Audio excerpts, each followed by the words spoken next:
Assalamualaikum warahmatullahi taala wabarakatuh. Salam sejahtera kepada rakan-rakan semua yang bersama saya pada pagi ini dalam kita melayari satu perjalanan intelektual tentang kewangan Islam semasa. Alhamdulillah kita sudah berjalan agak panjang dan agak lama, dan hari ini bahagian kedua tentang bagaimana kita boleh mencaknakan kepatuhan syariah dalam mana-mana institusi kewangan Islam dalam pelbagai bidang dan peringkat, sama ada peringkat kerajaan, swasta, individu ataupun Majlis Agama Islam, apa sahaja peringkatnya, dan juga pelbagai dimensi sama ada banking, perbankan, insurans, pasar modal, saham, aset-aset seperti hartanah, emas, pasar hadapan dan juga derivatif dan seumpamanya. Saya sebut semalam bahawa terdapat 5 perkara yang kita kena jauhi, yang kita kena hapusi. Macam mana kita menjauhi daripada COVID-19, kita juga kena menjauhi daripada 5 perkara ini. Yang pertamanya, bebas daripada riba, bebas daripada gharar, ketidaktentuan, bebas daripada sebarang unsur perjudian dan mengambil sikap mengambil nasib ataupun beli game of chance, nasib tertentu, peluang tertentu. Yang keempat adalah tidak terlibat dalam transaksi yang melibatkan barang-barang dan perkhidmatan yang tidak patut syariah. Mungkin kontrak kita tidak ada riba, tidak ada gharar, tidak ada perjudian, tapi kita jual beli barang-barang yang tidak patut syariah, yang haram. Yang kelima adalah tidak mengandungi sebarang perkara-perkara yang boleh bertentangan dengan kaedah-kaedah besar dalam agama kita. Jadi itulah perkara yang mesti kita tekuni, kita hadam dalam kita ingin memastikan ada kepatuhan syariah. Jadi saya mula dengan riba dulu. Riba ni satu perkara yang disebut selalu, tetapi ramai orang tidak mengetahui apa itu riba, dan ramai yang masih confused lagi. Secara umumnya terdapat 2 bentuk riba. Yang pertama adalah riba yang timbul daripada barang, iaitu pertukaran barang dengan barang. Ada dalam agama kita, bila kita tukar beras dengan beras, tepung dengan tepung, kurma dengan kurma, barang-barang asasi dalam mazhab Syafi'i sebagai barang dipanggil barang edible. Apa sahaja barang yang sifatnya boleh dimakan, at-tu'mu dalam ilahnya, maka dianggap sebagai barang ribawi. Masuklah buah apple, masuklah pisang, sebab dia boleh makan saja. Pisang dengan pisang ada kelebihan, ada perbezaan, dan ditangguhkan pertukaran, itu riba. Ini satu perkara yang ada dalam hadis yang terkenal, iaitu az-zahabu bil-zahabi wal-fiddatu bil-fiddati, at-tamru bil-tamri, al-milhu bil-milhi, al-burri bil-burri. Satu lagi dah lupa dah. Ada 4 perkara: emas dengan emas, perak dengan perak, gandum dengan gandum, kurma dengan kurma, bali dengan bali, beras dengan garam dengan garam. Jadi itu kalau pertukaran sama antara mereka, antara 2 jenis. Yang pertama emas dengan perak, satu kategori. Yang keempat, yang ke bawah tu adalah barang. Jadi yang barang itu ada melibatkan 4 perkara yang disebutlah hadis, iaitu gandum, bali, kurma dan juga garam. Itu kategori kedua. Kita bincang kedua ini, iaitu 4 perkara ini, dan juga yang diilahkan, yang dikiaskan kepada perkara lain, barang-barang komuniti lain berdasarkan mazhab yang berbagai-bagai, akan berlaku riba. Seperti mazhab Syafi'i, dia kata ilahnya adalah makanan yang boleh dimakan. Mazhab Maliki merupakan makanan asasi yang boleh disimpan tahan lama, dia panggil yang boleh al-qutu wal-iddikhar dalam bahasa fiqahnya. Mazhab Hanafi, barang yang ditimbang, barang yang dapat disukat, yang disukat macam satu gantang, satu cupak itu ditimbang letak atas kati ataupun lama sekarang ni timbangan yang berbentuk elektronik, itu dianggap barang ribawi. Mazhab Hambali teruk sikit, bukan teruk tu bukan negatif, semuanya dia adalah makanan, dia adalah makanan asasi, boleh simpan dan juga timbang, dan ada pemberatnya. Jadi itu riba yang pertama, riba tukar barang dengan barang. saya takkan fokus bidang itu kerana jarang berlaku dalam keuangan Islam semasa. Dia berlaku mungkin dalam pasar hadapan barang-barang komoditi, itu pun jarang berlaku. Tidak ada pertukaran barang dengan barang, barter trading yang sama bentuknya. Dia tukar beras dengan beras, tidak ada, jarang berlaku. Tapi kalau berlaku, ada hukumannya, mesti sama pertukarannya dan juga kena tunai secara spot. Yang berlaku dalam masyarakat, dalam keuangan Islam adalah dalam perbankan konvensional, minta maaf, adalah pertukaran wang dengan wang. Sebab itu Nabi sebut emas dengan emas adalah dinar dengan dinar, perak dengan perak, dirham dengan dirham. Jadi bila berlaku begitu, syaratnya dua. Yang pertama sama nilainya, iaitu sawaun bisawain, masalan bimasalin. Sama dari segi nilai, dari segi pemberatnya, berat dan sebagainya. Kalau 1 kilo, 1 kilo. Satu lagi, kalau satu gantang. Kalau dia merupakan sukatan, begitulah. Kalau dia merupakan bilangan, sama juga bilangannya. Yang kedua, syarat kedua, kena yadan biyadin, hand to hand. Kena ada penyerahan dan pemilikan itu berlaku serentak, tidak dapat ditangguhkan masanya untuk mengelakkan riba. Jadi bila berlaku penangguhan masa, namanya riba an-nasi'ah, riba yang ditangguhkan masa. Bila berlaku tidak sama kuantitinya, dianggap sebagai riba al-fadl, iaitu riba lebihan. Ada lebih satu daripada yang lain, maka tidak berlaku keadilan, tidak berlaku pertukaran yang diminta oleh agama kita. Dah saya semua sikit hari ini. Jadi berdasarkan konsep tersebut, maka itulah riba yang berlaku dalam perbankan konvensional. Bagaimana bentuknya? Bila mana kita pergi ke bank, kita meletakkan wang sebagai deposit sebanyak 1,000, 2,000, 10,000 contohnya. Bank konvensional sejak 500 tahun dulu sampai sekarang tak pernah berubah. Interesting, tak pernah berubah, masih lagi relevan sebab mudah dilakukan dalam bank konvensional.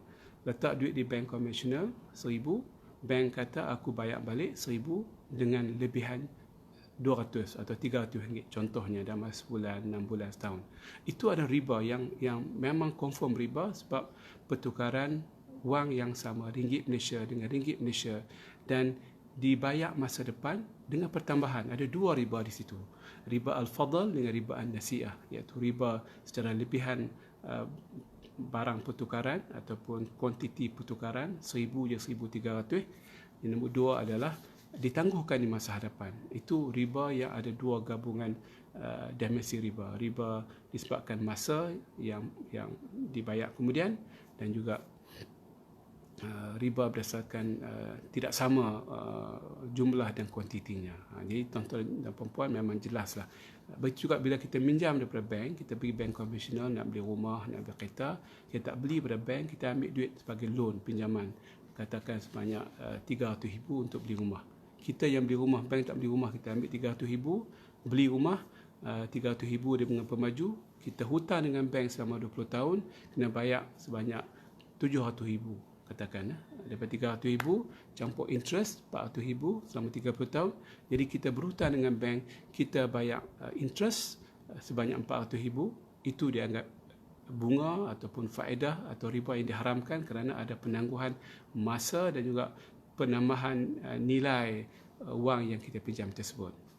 Mudah-mudahan tuan-tuan clear. Itu saja riba yang nak terangkan yang dalam kitab fiqh, dalam kitab dalam Quran dan hadis. Ini saja dia punya teori dia punya kod dia punya kunci dia. Dia punya kunci dia adalah pertukaran wang dengan wang atau pertukaran barang dengan barang yang sama bentuknya. Barang ribawi, bukan barang tukar pen dengan pen, tak ada riba sebab dia bukan barang ribawi. Dia tukar kereta dengan kereta, suka sama suka, bukan riba sebab dia bukan ribawi. Yang menjadi isu pertukaran barang ribawi sesama mereka. Jadi ada gangguan teknikal lagi. Hari ini banyak cubaan pada saya, banyak sangat gangguan FP teknikal. Minta maaf di atas short kita stop dia sekejap gangguan teknologi. Jadi berbalik kepada isu keuangan Islam ni ataupun kepada pelajar dan juga sarjana, semestinya mereka faham benda ini. apa yang menjadi pertimbangan kita bila berlakunya pertukaran wang dengan wang, barang dengan barang, itulah punca riba.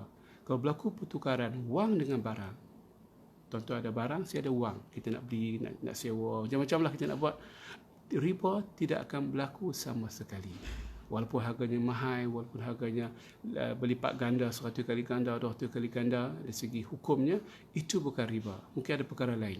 Tapi riba hanya berlaku, ambil perhatian, bila mana berlakunya pertukaran wang dengan wang dan barang riba dengan barang ribawi. Itu saja. Jadi kalau berlaku saya jual rumah, bayar duit, tak perlu fikir tentang riba. Tak ada riba sama sekali. Tapi ada isu kedua, itu gharar, isu mungkin perjudian, isu tak clear kontrak dalam bab yang kita bincang, bab yang kelima nanti ada kaedah yang bertentangan dengan syariah sebagainya. Tapi prinsip riba tidak akan berlaku sama sekali. Jadi senang. Bila saya mengajar pelajar saya di universiti dulu, sama ada undergraduate, postgraduate, saya bagi teori ini sebagai permulaan supaya mereka senang. Kemudian baru kita baca ta'rifan fuqaha, ulama, ta'rifan macam-macam dalam kitab-kitab fiqh, supaya mereka dapat mulakan dengan kunci ilmu. Dalam pengajaran, mulakan dengan kunci ilmu. Senang pada pelajar kita nak faham. Jadi itulah definisi saya yang mudah, ringkas. Riba hanya berlaku bila berlaku pertukaran wang dengan wang atau barang dengan barang kalau tidak ada masa yang sama ataupun pertukaran yang tidak sama. Apa yang menarik, bila berlaku pertukaran yang berbeza jenis seperti wang dengan wang, seperti mata wang ringgit Malaysia dengan mata wang US dollar ataupun mata wang dirham dengan dinar, disebut dalam hadis juga, bila berlaku emas dengan emas, dinar dengan dinar, dua syarat. Sama dan juga masa yang sama. Tetapi kalau berlaku sebaliknya, emas dengan perak ataupun dirham dengan dinar, ringgit Malaysia dengan US dollar, syaratnya satu sahaja, bukan dua syarat. Satu saja syaratnya, iaitu kena masa yang sama. Bila kita buat forex misalnya, kena masa, sebab forex bukan kita beli Malaysia, ringgit Malaysia dengan ringgit Malaysia. Itu hanya berlaku di bank, kita simpan di bank, deposit, itu ringgit dengan ringgit. Bila kita buat forex, kita beli mata wang yang berbeza, itu namanya dalam hadis, فَإِذَا اخْتَلَفَتْ هَذِهِ الْأَصْنَافُ فَبِيعُوا كَيْفَ شِئْتُمْ إِذَا كَانَ يَدًا بِيَدٍ.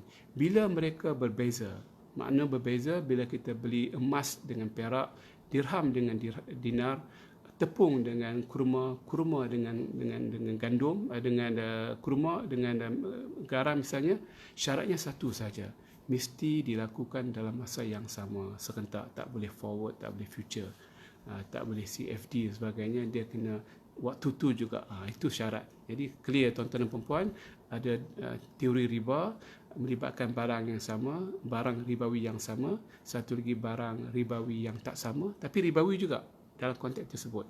Ada syaratnya mesti segera, mesti spot.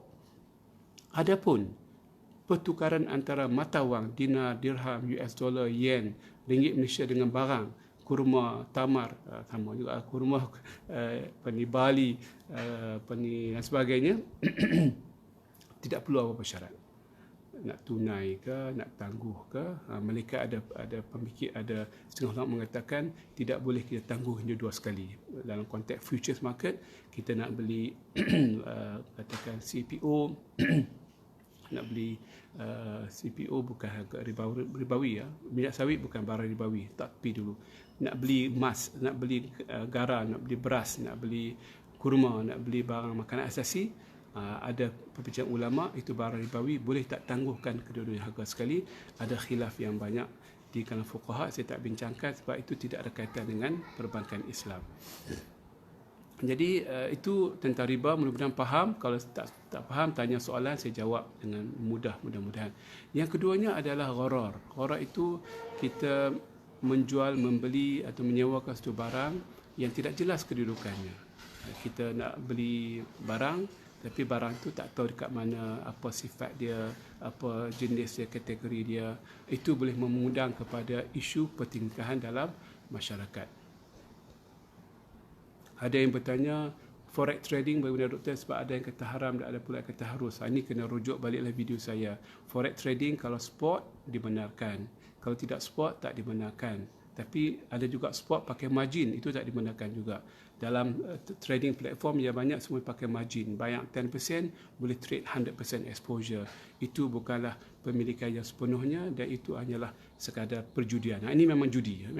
Memang gambling yang termasuk dalam perkara ketiga, bebas daripada perjudian. Kita letak 10% exposure, kita boleh trade sampai 100%. Dan kalau harga naik, kita untung. Kalau harga turun, kita lingkup. Jadi itu perjudian. Tapi kalau kita 100%, kita membeli rupiah Indonesia dengan harga RM100,000 Malaysia, kita dah beli, kita jual secara spot dengan mengambil naik turun harga mata wang di luar negara, kita dapat untung, itu silakan. Itu halal. Kalau tuan-tuan tak nak, bagi kat saya. Memang itu halal.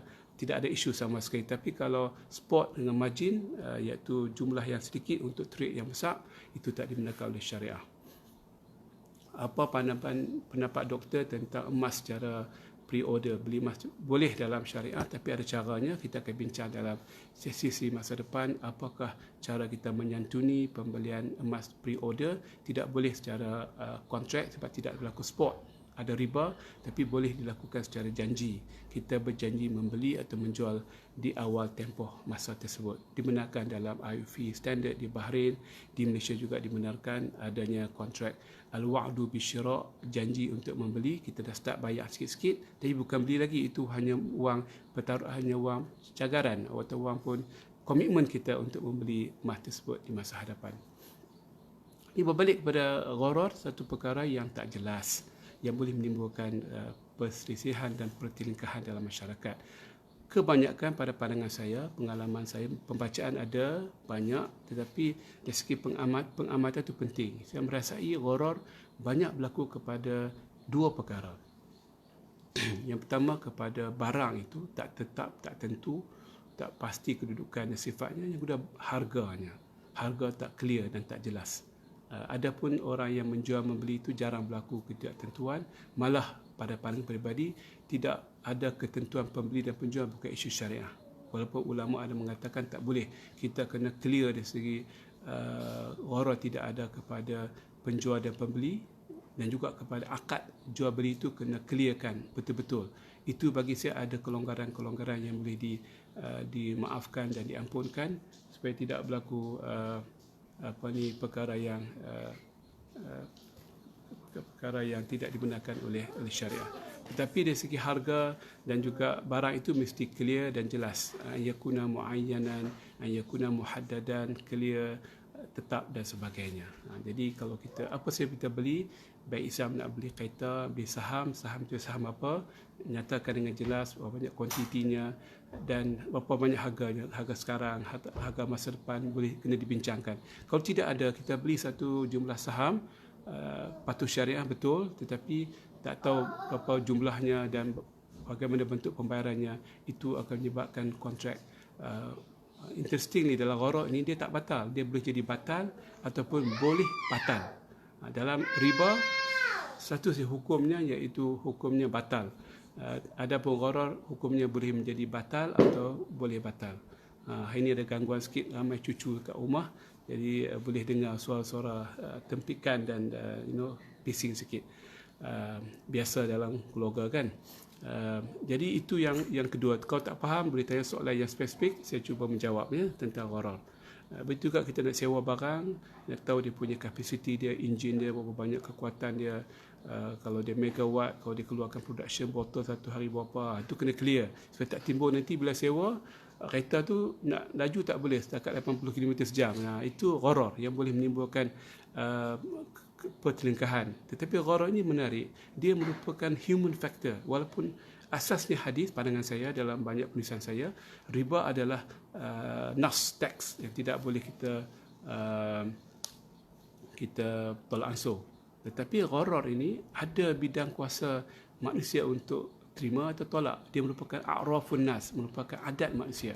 Ada dunia yang bagi mereka itu tidak gharar. Benda tu dah biasa.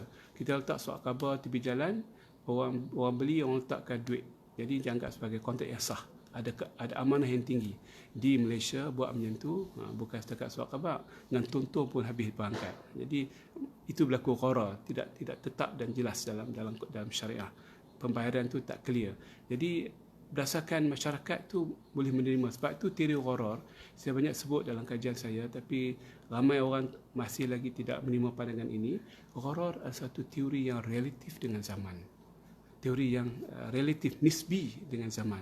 Sebab tu dalam konteks pasal hadapan saya ada pandangan sendiri, kita ke arah membenarkan, kerana pasal hadapan itu ada sistem pengawalan clearing house pihak ketiga. Kalau tak hantar barang tersebut, kena denda, kena clearing house akan beli daripada open market dan hantar kepada pembeli dan sebagainya. Jadi gharar itu merupakan perkara yang boleh dianjalkan dalam masyarakat, tapi perlukan keberanian, perlukan kebijaksanaan, dan ramai di kalangan tuan-tuan dan puan-puan yang mendengar saya adalah para sarjana, pengkaji, pensyarah-pensyarah dan orang yang hebat. Jadi perlukan kajian, sebab apa yang dianggap tidak boleh beli burung di udara dan ikan di air sudah berubah konsepnya. Ikan sudah dijual di sungai misalnya, malah ikan sudah dijual di zon laut berdasarkan radar yang ada. Kawasan ini kawasan kamu, kena bayar harga begini, kamu boleh tangkap ikan di kawasan ini sebab radar kawasan yang tertentu. Jadi teknologi sudah banyak mengubah tentang teori gharar ini. Riba tak boleh, riba memang confirm kau saja, tak boleh kita nak tukar-tukar. Tapi gharar dan hukumnya menarik dalam fiqh, dipanggil ada yang sahih, sah, ada yang batil, ada yang batil, yang batal, dipanggil valid, invalid, ada yang fasid, dipanggil boleh batal, voidable. Kalau mereka bersetuju tukar terma daripada yang tidak baik menjadi kontrak yang sah, dianggap sebagai boleh sah, dipanggil voidable, yang boleh dibatalkan melainkan ada persetujuan dan ada perubahan terma-terma tertentu. Menarik, fiqh tu menarik. Jadi okey, ada soalan tentang gharar yasir dengan gharar fahish. Soalan tanya, inilah saya maksudkan dengan manusia. Ulama kata gharar yang sederhana dengan gharar yang besar, gharar yang signifikan. Ulama benarkan dan ampunkan gharar yang kecil-kecil, tapi tak benar gharar yang besar. Contoh dalam kitab fiqh, kita bayar duit 5 sen masuk dalam tandas awam. Orang tu gunakan 1 minit, ada gunakan 20 minit, ada guna 1 jam, ada guna 24 jam, tidur kat situ contohnya. Zaman-zaman dulu hammam tu di satu standard pembayaran, tapi masuk situ boleh duduk 1 hari, boleh 4 jam, boleh 3 jam. Itu gharar diampunkan. Maknanya bukan gharar itu diampunkan, masyarakat menerima konsep tersebut sebagai amalan yang ditolak ansurkan dalam masyarakat. Gharar dia tetap gharar, tetapi amalan masyarakat yang memberikan satu hukum yang baru, satu takrifan yang baru dalam pelbagai bentuk. Dalam pelbagai Islam pun begitu.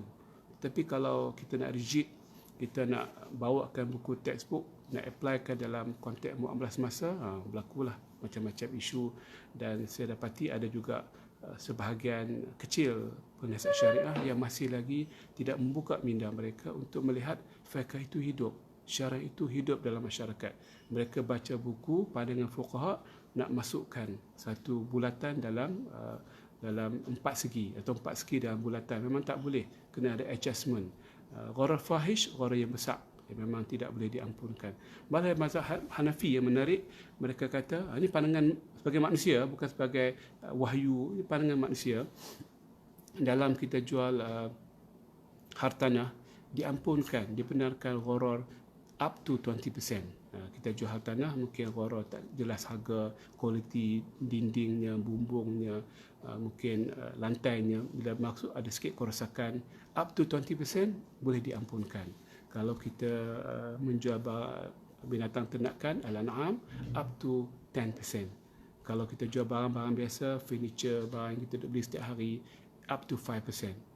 Siapa yang tetapkan 5, 10, 20%? Manusia juga. Masyarakat setempat yang menetapkan kadar yang boleh diampunkan dan sebagainya. Benda ini tidak akan berhenti, dia akan berkembang dan berkembang sampailah satu peringkat bila mana gharar itu dapat diundang-undangkan dan dapat disusun dengan baik dalam masyarakat. Jadi fokus saya nak ceritakan, memang gharar diharamkan, tapi gharar itu bukanlah boleh di straight jacketkan. Perlu ada penelitian di kalangan penasihat syariah bagi faham betul-betul sebelum kita mengatakan haram atau dibenarkan dalam pelbagai aspek. Okey, saya dah banyak bincang pagi ini. Ada soalan-soalan yang lain yang boleh saya jawab. Para Yasir Fahid saya jawab.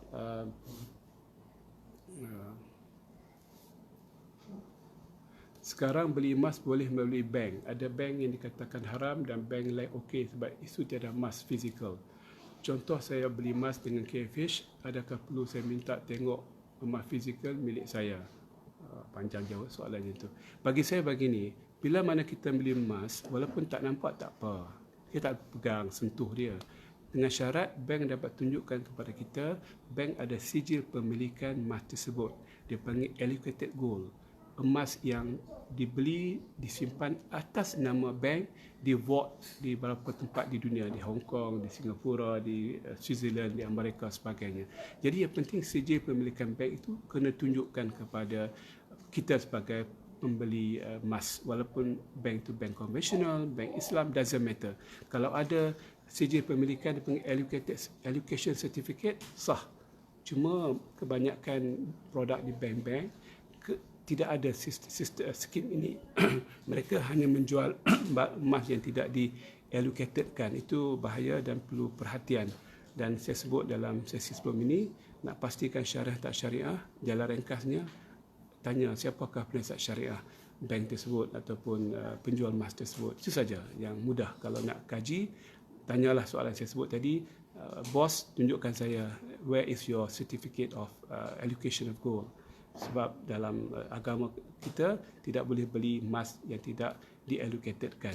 Emas allocated ni dalam dunia hanya 5% sahaja. Kebanyakan dijual di dunia, banyaknya emas yang tidak diallocatedkan. Emas berdasarkan gambling. Kita ada hak untuk mendapat lebihan pertukaran harga emas tapi tidak memiliki emas tersebut. Dianggap sebagai unallocated gold yang merupakan popular atau dunia pada hari ini. Malah minda gambling, minda yang mudah. Tak ada duit, forex tu kita boleh jual beli forex tapi tidak ada exposure, tidak ada wang. Itu ada gambling juga, tuan dan puan-puan. Okey.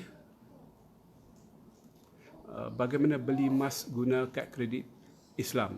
Boleh dibenarkan sebab kad kredit itu adalah penjualan secara tunai, yang mana bank telah membayar wang kita kepada penjual emas secara tunai, sah. Cuma kita berhutang dengan bank. Maknanya kita berhutang duit daripada kawan kita, katakan kita beli emas tunai, tapi kita hutang kawan kita, tidak salah. Yang berhutang itu kena patuh syariah, yang beli emas pun kena patuh syariah, iaitu jualan secara tunai. Yang kredit itu kita dengan bank yang mengeluarkan kad kredit Islam ataupun rakan dan sahabat yang meminjamkan wang untuk kita membeli emas di pasaran. Saya rasa cukup sekadar itu. Saya pun kurang sihat sikit pagi ini. Kita sambung besok. Ingatkan habis tajuk bagaimana mencapai kepatuhan hari ini, tapi tak sempat habis. 3 lagi yang berbaki, iaitu tidak ada perjudian, gambling dan tidak ada terma-terma yang bertentangan dengan kaedah syarah yang besar. Yang kelima adalah tidak melibatkan barang-barang yang tidak patut syariah. Semoga tuan-tuan mendapat faedah dan juga mendapat ilmu yang lebih praktikal dan lebih dekat dengan masyarakat. Kita sambung besok pada pukul 11 pagi seperti biasa, ataupun masa lain. Saya rasa saya ada program sepanjang pagi. Saya akan maklumkan kemudian masa yang terkini untuk sesi keuangan Islam semasa. Terima kasih. Assalamualaikum warahmatullahi taala wabarakatuh.